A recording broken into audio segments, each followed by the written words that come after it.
Quelques notes de musique arménienne pour l'accompagner dans son dernier voyage. Drap tricolore et garde républicaine. L'hommage national rendu ce matin à Charles Aznavour dans la cour des Invalides se voulait sobre et solennel. Derrière le protocole, l'émotion de sa famille et de tous ses amis. Mireille Mathieu, Enrico Macias, Eddie Mitchell et bien d'autres, tous étaient là pour un ultime adieu.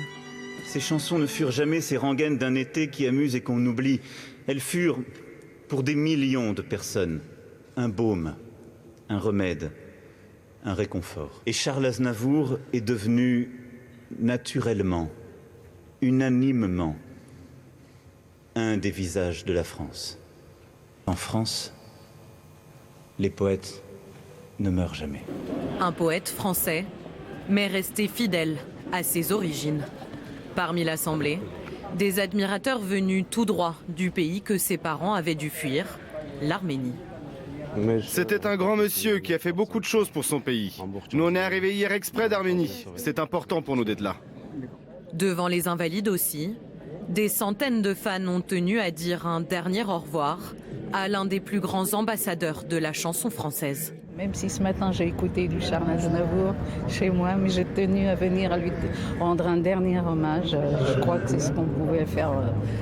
C'est la moindre des choses pour un si grand artiste et un si grand homme qui a fait tellement de belles choses. Un artiste qui aura traversé le siècle et marqué toutes les générations. Une certaine idée de la jeunesse aussi. Je chantais hier encore, j'avais 20 ans. Enfin, c'est quelque chose qui nous parle. C'est un grand chanteur pour moi. C'est un grand-père. Et c'est sur l'air de sa chanson la plus célèbre que Charles Aznavour a tiré sa dernière révérence.